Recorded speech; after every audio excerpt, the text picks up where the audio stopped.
আমি এই অঞ্চলে 2014 পর থেকে আমার গবেষণা কাজের জন্য পরিযায়ী শ্রমিক নিয়ে আমার গবেষণা কাজ সেজন্য এসেছি বিভিন্ন সময়। আমি তো আপনাদের তথ্য নিয়েই আমি মূলত গবেষণা কাজ করেছি, পিএইচডি শেষ করেছি।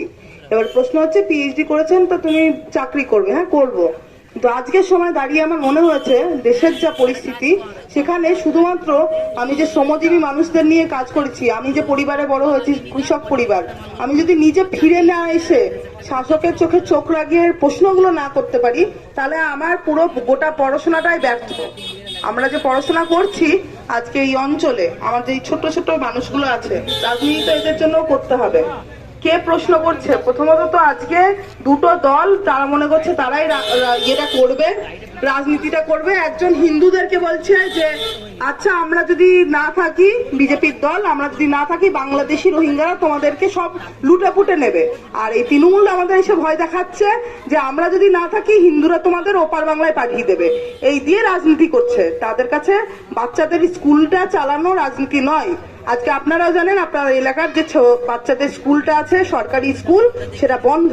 সেই বন্ধর জন্য সেই আজকে যে শিশুটা তার পড়াশোনাটা যখন ব্যাহত হচ্ছে বা তার বাবাকে একটা বেশি টাকা দিয়ে বেসরকারি জায়গাতে পাঠাতে হচ্ছে, এইটার বিরুদ্ধে রাজনীতি হওয়ার দরকার। রাজনীতি হওয়ার দরকার আমাদের ছেলেমেয়েরা যারা বাইরে, মূলত ভাইয়েরা যাচ্ছে বাইরে কাজ করতে, সেইখানে তাদের কোনো কার্ড নেই, তাদের কোনো সুরক্ষা নেই, তারা সেখানে মারধর খাচ্ছে, লিঞ্চ হচ্ছে, অপমানিত হচ্ছে।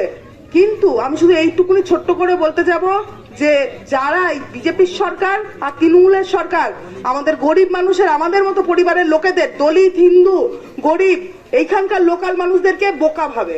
তারা ভাবে যে রাজনীতি জাত দিয়ে করে, ধর্ম দিয়ে করে তারা ঠিক ভোটের আগে পয়সা দেবে, পয়সা দিয়ে আমাদের ভোটটাকে কিনা যায়।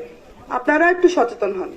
আমরা শুধু এইটুকুনি বলতে চাই, রাজনীতির জায়গাতে যারা মোচ্ছব দেখিয়ে, মোচ্ছব করে, টাকা ছড়িয়ে বিপুল পরিমাণে এই যে পতাকা থেকে শুরু করে এইগুলো দেখিয়ে দেখিয়ে রাজনীতি করে, তাদেরকে প্রশ্ন করেন, ভোট দিয়ে উত্তর দেন। আর আমরা সবাই জানি যখন কোভিডের সময় আমাদের এই বাড়ির, আমাদের গ্রামের এই সন্তানেরা বাড়ি ফিরতে পারছিল না, তাদের ধার করে বাড়িতে আসতে হয়েছে, সবার একটা বড় ধার হয়েছে। সেই সময় এমন পরিস্থিতিতে এই সরকার ফেলেছে, না কোয়ারেন্টিনের ভালো ব্যবস্থা ছিল, সেই কোয়ারেন্টিনে আমাদের খাওয়া দাওয়ার হালতি ছিল। কিন্তু ভোটের সময় টাকা, কোটি কোটি টাকা চারিদিকে ছড়াচ্ছে, টাকা মনে হচ্ছে মুড়ি মুরগি। কেন? তারা 5 কোটি টাকা খরচা করলে 500 কোটি টাকার মুনাফা করতে পারে। তা সেই হিসাবে ভোট দিয়ে আমি লাস্ট কথা এটুকুনি বলবো, ভোট এক তো হচ্ছে বিজেপির এই যে এসআইআর করে আমাদের যে বঞ্চনার, আমাদের অধিকার কেড়ে নেওয়ার ষড়যন্ত্র করলো, তার বিরুদ্ধে একটা ভোট হবে। আরেকটা ভোট হবে যে প্রার্থীরা দাঁড়িয়েছে, একজন ওষুধ ব্যবসায়ী, একজন গ্যাসের ব্যবসায়ী, আর একজন আইন নিয়ে ব্যবসা করে। আপনারা বোঝেন যে আপনারা কাদের প্রার্থী যান, আপনারা কাকে আপনাদের কণ্ঠ জোরদার করতে কোথায় পাঠাবেন আপনারা নির্ধারণ করবেন।